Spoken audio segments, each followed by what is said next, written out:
Hi everyone, welcome to Daughters of Sophia. We are Daughters of Sophia and so are you. Happy new moon in Taurus. Today is the day of the new moon, funny enough. I'm not sure when you guys will be watching this, but today is May 15th. So excited because not only is the moon in Taurus, but now Uranus is in Taurus. Yep. Which hasn't happened since like the early 1930s or something like that. 1935. Yeah. So it's like, and that was during the time of like the Great Depression. So it's just like. And Social Security was founded during that time. Really? I did not know that. Yeah, during like that 7-year period because it was like near like the halfway point of like the Great Depression. And then it's like what created like all of those like Social Security, all the things like the Roosevelt. Like, all those FDR things. Yeah. So. I love that you found the positive because I was like, oh, and this bad thing happened and that the whole world was like, well, what like, are we going to do? You have to have like those changes and like that chaos that shake and like up, that disruption, like which we're definitely feeling now. Yeah.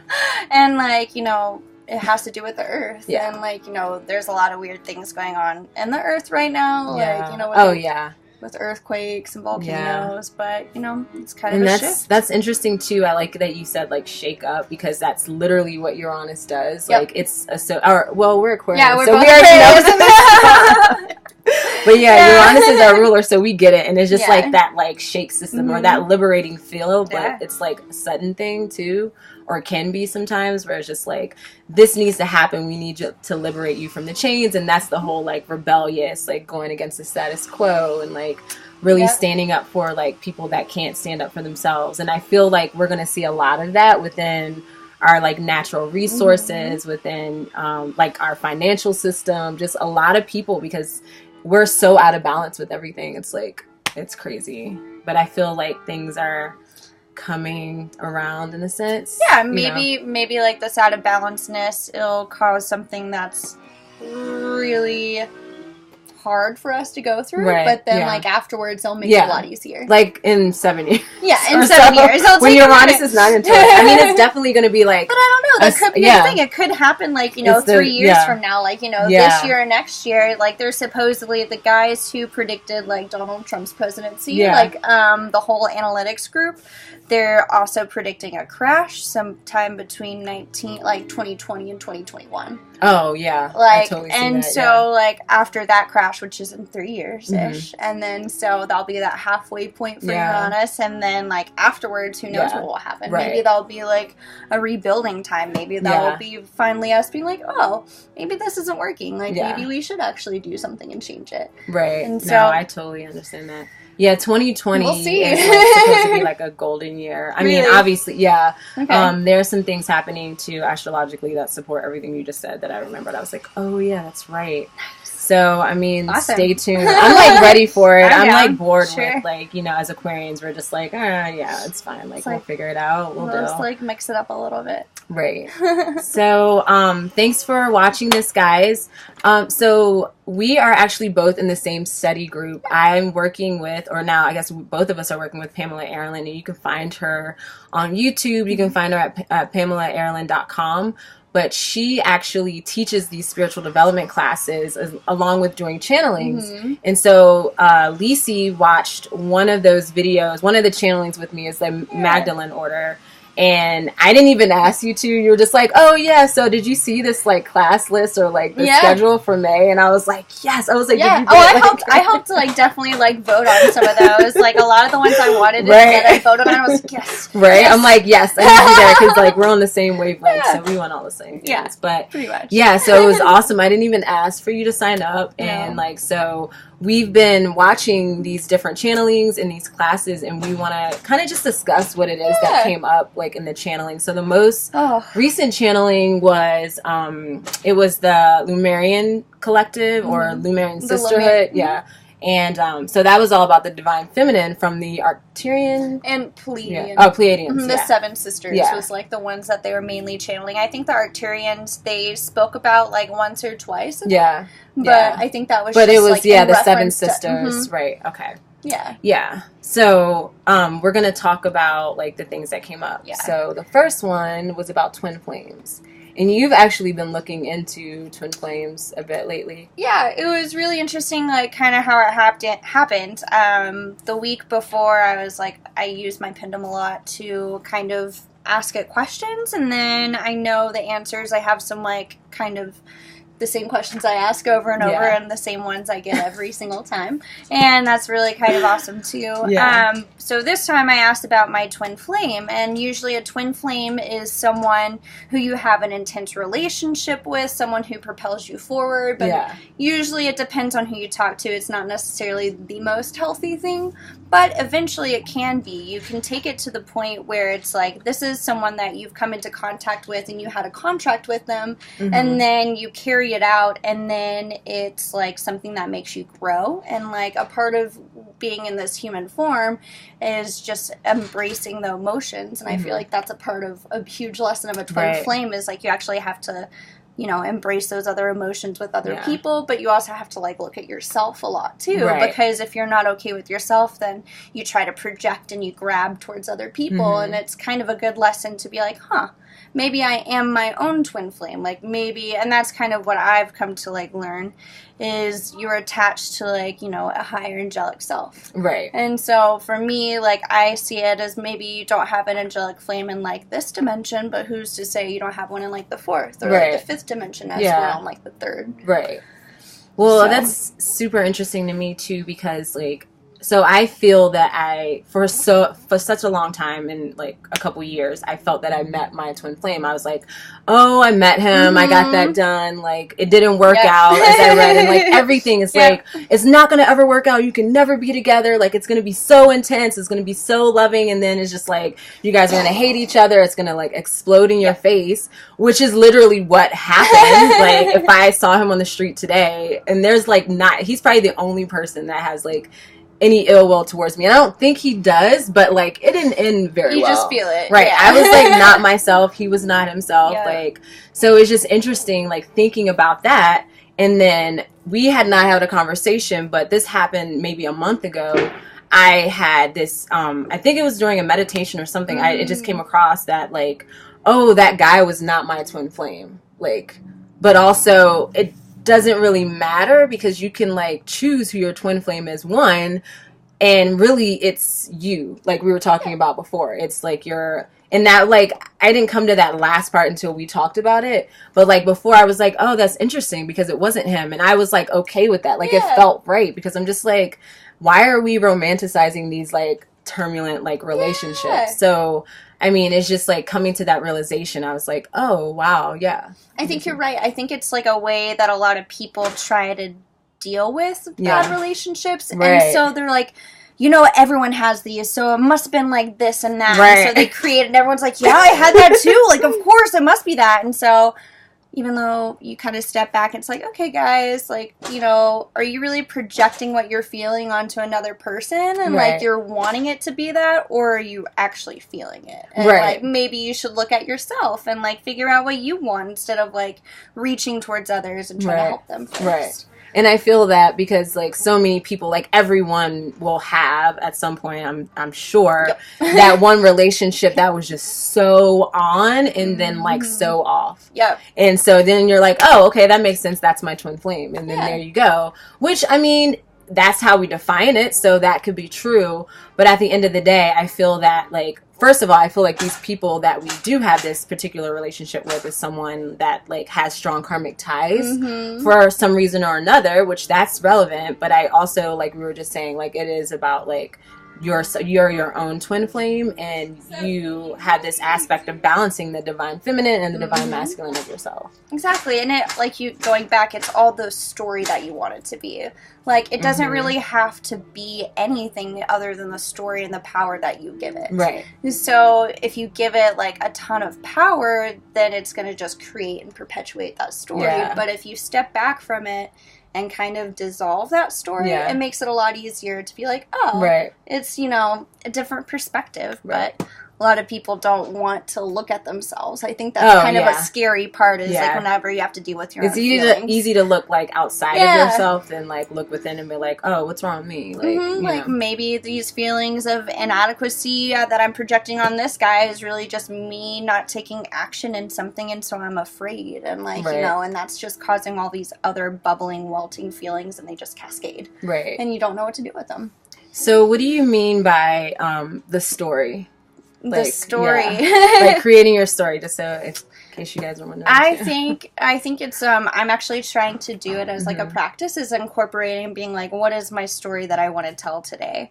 Like I want to create a story of joyful abundance, or but a lot of people instead get caught up in the story of like, it's called like the persecutor, victim, rescuer kind of triangle, and then you're like, one person's trying to help each other, and then that's a story that you tell yourself as you're a victim of something, or or there's just so many stories we can tell ourselves, but it's just a creation of this illusion, and it's just what we create, and it's all in our minds, and that's what the story is just what we define our life as. Nice. And so I'm just interviewing, I'm playing devil's advocate here. Yeah. But so you can like change or like create your own story, obviously, by just like changing the way you look at things. I think the way that you look at things, your whole like, if you kind of try to have a more conscious attitude towards it and acknowledge the things that are happening and being like, hey, I feel like this, and it's not affected by anyone else, it's just a personal feeling, and if you allow it to move through you instead of projecting it onto someone else,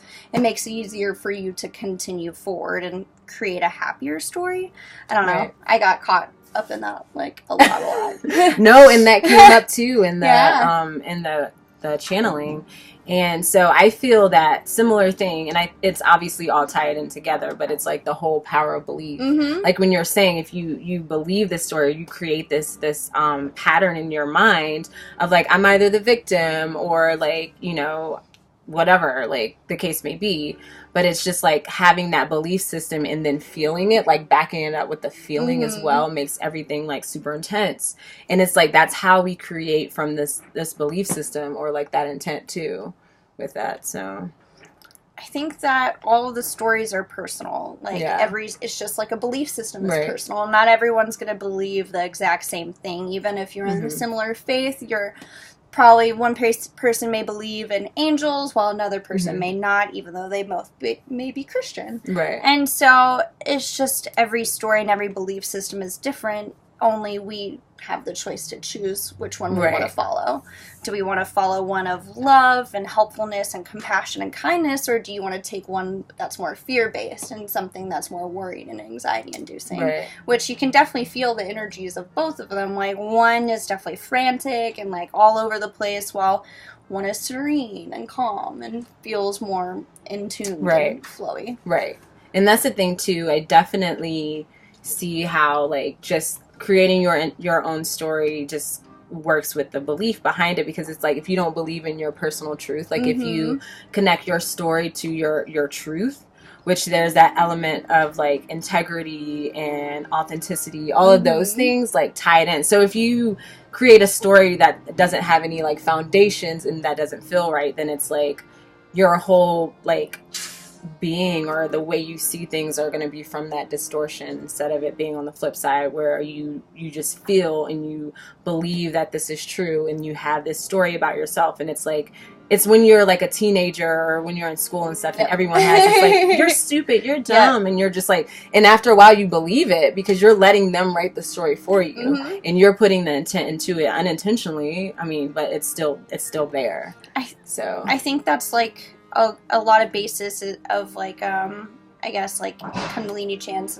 is like I am, like that whole base of like I am, like what am I? And I feel like I am this today. I am abundance. Like I am creative. I feel like that's the way you write your story, because then it's a more empowered way instead of saying like like you said, having other people write it for you. Right. Yeah. No, I definitely vibe with the I am. That's like, I love that. Like, I love the I am. It's super It's just awesome. so powerful. Pamela was talking about this one book. I can't remember the name of it, but I'm sure you've heard her talk about it before. But it's like that whole self-inquiry process where you are in a deep meditative state and you're like sitting there questioning yourself, and it's like, who am I? And it's like, then you respond. Like, what's your first response? Like, obviously people starting out and not thinking about it much is like, okay, I'm Porsche. I am an astrologer, I'm in a channel, and then it goes from, no, who are you? I am love. Right. And I am light. And then at some point it really comes to this like simplicity of just like, I am. And it's like, for me, I think about that. I can be whoever I want to be. I can do whatever I want to do.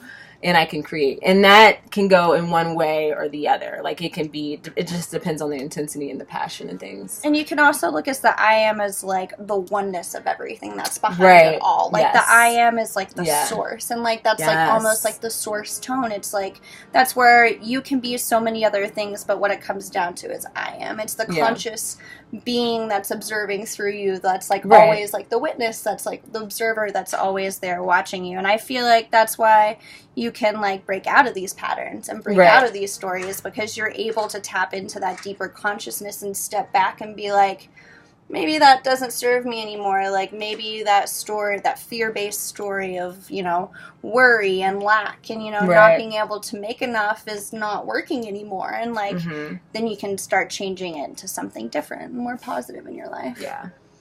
And it's definitely, like, the commanding your power, your personal power. And I like that you said it's the I am is like that oneness, that source, which is so true. And that's what we're like reaching from. Because, I mean, if you really think about it, everyone, like, all of this, like this little van thing that we're in right now, like this place that we're at on the ground, like all of this like was created like through like that thought imagination process. Yeah, the source, the wonder, all of that. And then it's just like bringing that into form. And so we're constantly doing that, even if we're unaware that, you know, doing it unintentionally. And that's why intentions are so important.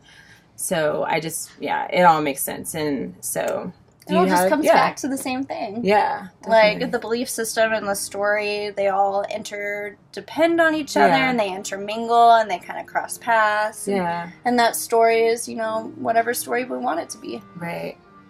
So I encourage you guys to, I just like thought about this, which is what I'm going to do. So I'm going to share it.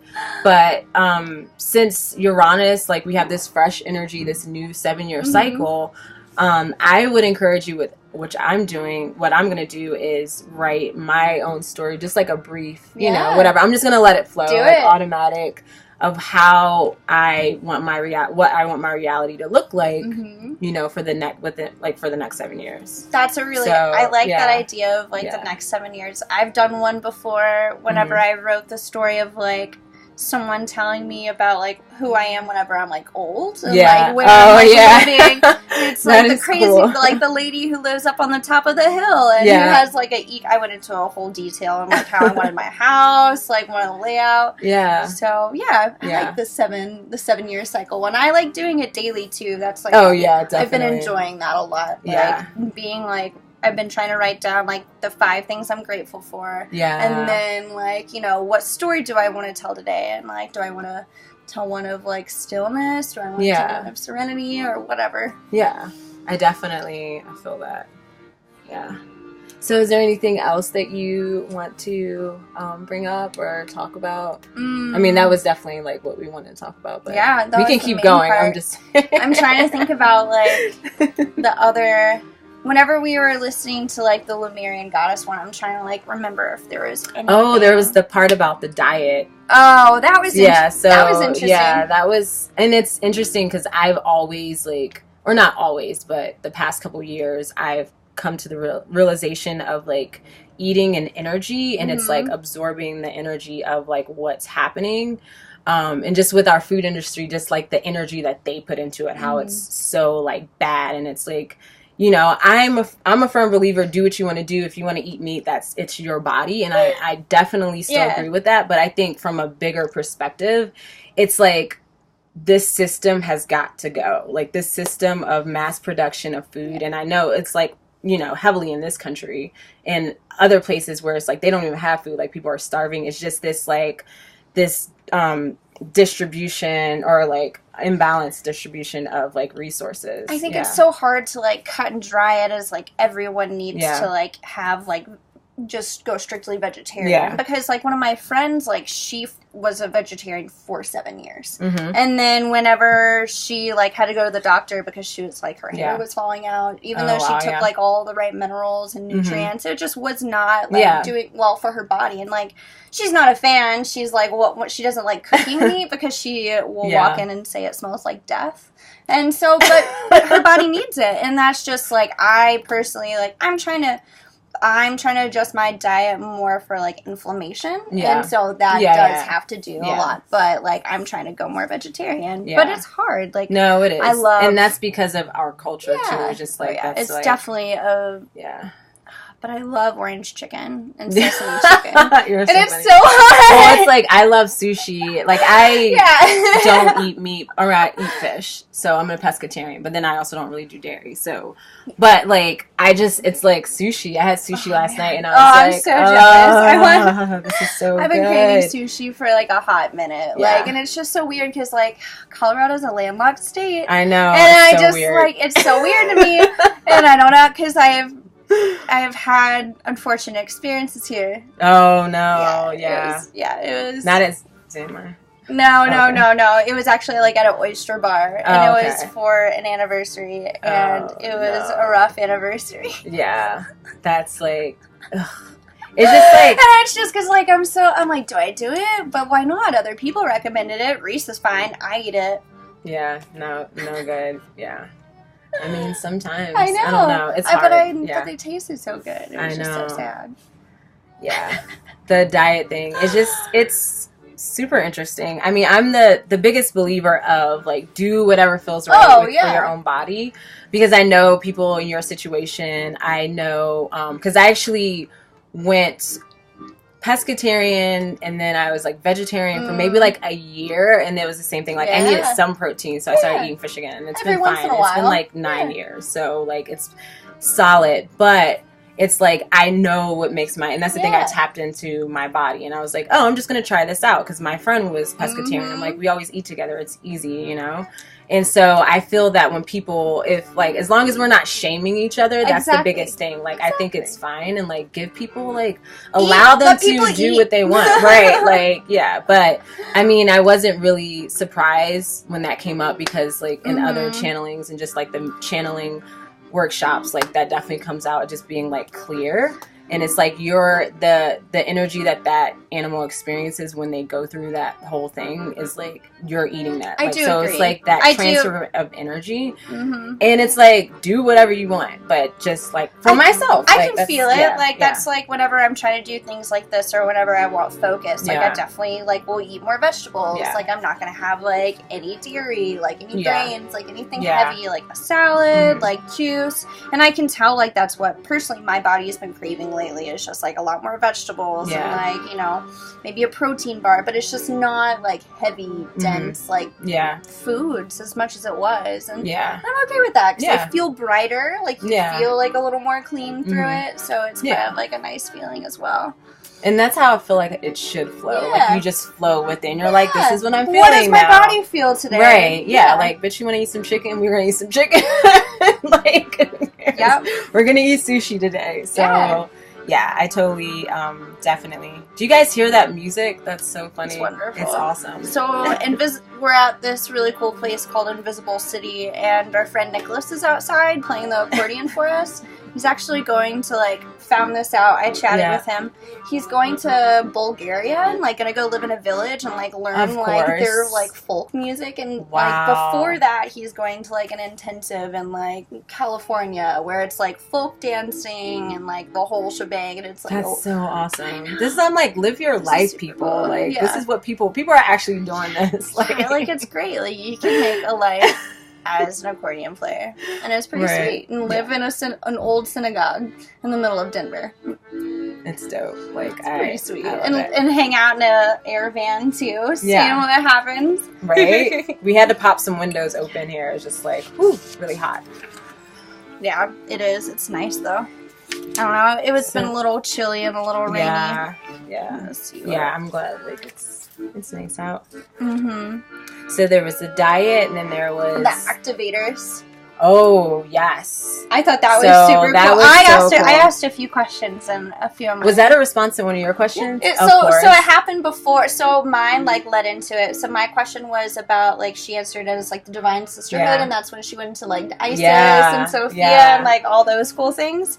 And then she was like, and then there's activators. And I immediately, like, thought of, like, what we're doing, like, with, like, trying to, like, help with, like, other people. And I thought it was just, like, so cool and, like, so pertinent. And I was like, like, it made me think about, like, the idea of, like, tapping in. I think we talked about it before, but the human conscious collective, like, it kind of being like an iCloud or like this like thing, like this data bank, and it's just like you can connect with that, and by connecting, like, intentionally with it, and even when you're doing your meditation or your yoga, like, this is how you collectively, like, raise the vibration for everyone else. So not only are you doing it for yourself, but you're also doing it for humanity.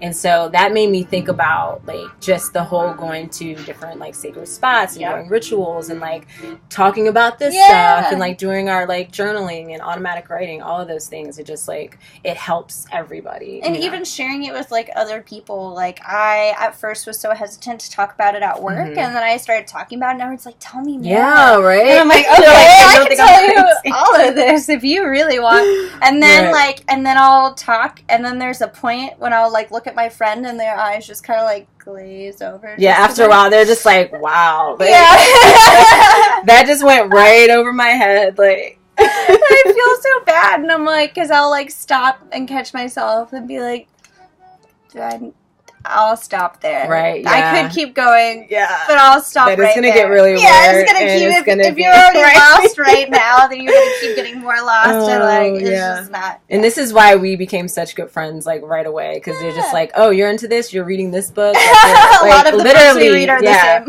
Like, it's one of us is doing something, and then it's like, hey, look at this. And you're just like, oh, I'm already doing that. I have that. Yeah. So. And I think it's really awesome. So one thing before I actually met you, I was like, maybe I should, like, find a teacher, like, someone who will, like, help me more. But it was really nice because instead I met you. And it's like, we're more along, like, the same path together. Yeah. And we're, like, teaching each other. It's like, oh, this is really cool. Did you know this? Did you know that? And I feel like, I mean, I'm sure, like, our strengths are in different places. And, like, that's just meshes so well. I think awesome. That, well, I know that we're building this community together.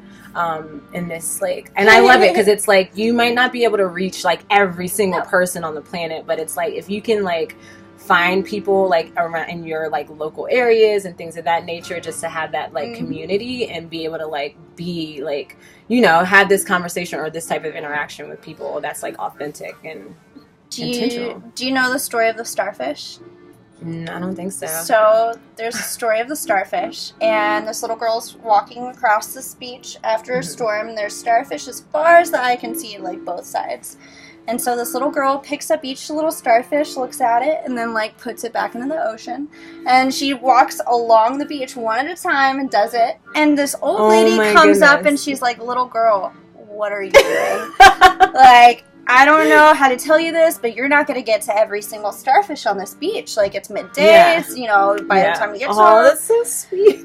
And the little girl, like, looks up at the old lady, and she's like, I know I'm not going to get to all the starfish, but as long as I can help, like, the starfish, and she puts it into the ocean, oh my God. She's like, that's all that matters. And so she starts wiping off the starfish and putting them in there, and the old lady starts helping her, too. Nice. Yeah, and that's so sweet. Yeah, so it's a good story of, like, once you help like a perfect, one person, it just, like, continues forward. And then maybe someone who's, like, a night owl will just, like, oh, I'll be up for a couple hours, so I'm going to do some, you know, like. That's so adorable and sweet. I love it. And it's like the perfect analogy. Yeah. It's like that intentional community aspect is so like you said, you may not be able to reach everyone, but the people that you reach, as long as there's like quality there and as long as you're really trying to like cultivate and create something authentic and real and genuine, I think that's all that really matters. Because I mean, it could be hard for people who live out in the middle of, like, Iowa or, like, nowhere to, like, meet with anyone. So as long as you can even find, like, an online community, like... You got it right here. Yeah. There's a lot of places you can find it. So that's the one, or many beautiful things about the internet. Yeah. And I know it's like easy to like blame and shame the internet, but it's like I've met like so many great people. Like just I recognized you because of the internet. Yeah, I know. Right? I'm like, Instagram is paying my bills. Yeah. I'm meeting like best friends, soulmates, like all of these things. Like, yeah, she came into where I work, and I like was following you because I followed Jess. Yeah, and I saw you were doing the circle together, and I followed all of you. Yeah, and I didn't want to go up to you because I was like, I don't want to be super creepy and be like, hi, I think I follow you. Because I was in the middle of an event, and I looked over, and I'm like, shit, I think I know it. And then I, like, turned back, and you're not there. And I'm like, oh, wow. I'm so happy you reached out, though. Because, like, I'm such an introvert, and I feel like you are a little bit, too. Yeah. Yeah, so it's, like, it means so much that, like, we were able to connect and, like, actually, like, keep hanging out. Because I do that. Like, I'll go hang out, and I'll have fun, but, like, it takes, like, special people to, like, get me to engage, like, every day. And, like, same. Just because I'm just always all over the place. And it's just kind of, like, but it's, like, we're literally on the same wavelength, on the same, like, path. So I feel that, it's super nice because now I can send someone memes. Right. And that's how I get it. It's just, like.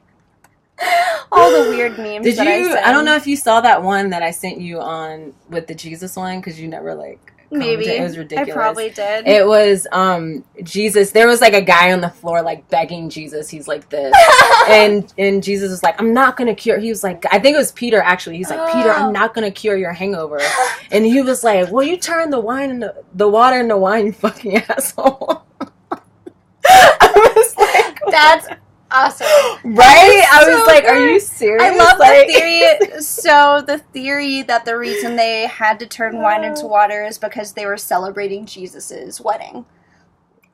Wow. Yeah, so that's like one of the theories. Is like, yeah, they're so that's like why they all, because the town essentially like where it is close by within proximity to like where Mary Magdalene would have lived and where Jesus would have lived. Yeah. And so it's like the town where they got married. And so that's why they had to turn the water into wine, because they were celebrating their own wedding. And Jesus was like, well, I'm a magician, gotta show off for my keeps. Boom. Now this everyone enjoy. And he's like, sorry, Peter, I've been having this sacred union all night with my girl. You gotta deal with yourself. Right. You gotta like handle your own turn the water into wine. So yeah, that was so perfect. Yeah.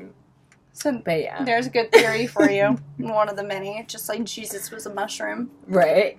Oh my god. That's like that's my favorite. No. Okay. Is it short enough for you to tell me? Yeah, okay. It's short enough. So the only guy who went to go through the Dead Sea Scrolls that was not a part of the Catholic Church wrote a book in the 1950s. So it was like one of the first like I feel like things. I've heard about this. Essentially a lot of it was about the Essenians, like that's like the Dead Sea Scrolls that he was actually interpreting, but he came up with this theory that Jesus was actually a mushroom, and that's what the Essenians were talking about, is like this sacred mushroom concoction thing, and that's what Jesus was a reference to. It's like, this is my blood and drink my body. It's like my body is the fungus and my blood is I don't know what. It's been just, it's not really like, that's just, I mean, I can definitely see how they can work that. You can do that with like anything. Yeah, but I love, that's like my best deterrent for whenever everyone, I just love throwing it out at dinner parties, just being like, wow, Jesus was a mushroom. That's awesome. It just seemed like people, because everyone would be people are like, wait, what? Like, record stops, like, what is she saying? And then you have to like explain it, and then everyone's like, what? Yeah. So, it's a good one. That's interesting. Yeah. I mean, I can definitely see, like, the whole, like, psychedelic ability to, like, connect in that astral plane. Like, say, afterwards? Yeah. Because I don't know. I mean, this was obviously, like, during when Jesus was alive, right? Okay. Yeah. So, yeah, but I can see afterwards people, like, taking, like, certain mushrooms. So, like, there are, like, there have been, like, vessels found and, like, places where they believe that were, like, temples, and inside of them were, like, resinous, and they actually took samples of it. And there was one I remember, and it was a concoction of opium, cannabis, yeah, and like one or two other things, and I was like, oh, that sounds like a delightful little concoction that they're making over there. I'm all down for whatever they're making because it sounds like it's great. Like, I mean, and it's just like, you know, there's a theory that, you know, the mysteries of the Ecclesians was like a mushroom potion, and like that's like what the drink that they all like reference is, and like everyone, I could totally see that. Everyone gets like collectively fucked up, and then you go forward and have initiation rituals and do bath things, and it should be a good time. Wow. So interesting. Yeah. On that note, Google Jesus was a mushroom. Yeah. I think it's called the Holy Cross and the Mushroom. The Holy Cross and the Mushroom. Yeah. I'm going to have to go down that hole, like, today. YouTube. It's a YouTube rabbit hole, which you definitely should. Is it? Yeah. Nice. Okay, so while you're on YouTube, check it out. It's a good one. It's a good one. Nice. So where can we find you? You can find me at Luminous Collections or Alicia.Maria on Instagram, and Luminous Collections is my blog. So nice. Yay. Yeah. And you guys can find me on UraniaUniverse.com, obviously on YouTube, you're at Urania Universe, Instagram, Urania_Universe. I'm really prevalent on there. Or like more so that's where I keep the things most updated. Yeah. My website is like still work in progress. But as everything. So. Same with mine. All right, guys. It was nice chatting with you. Have a wonderful day. Bye. Happy New Moon. Yay.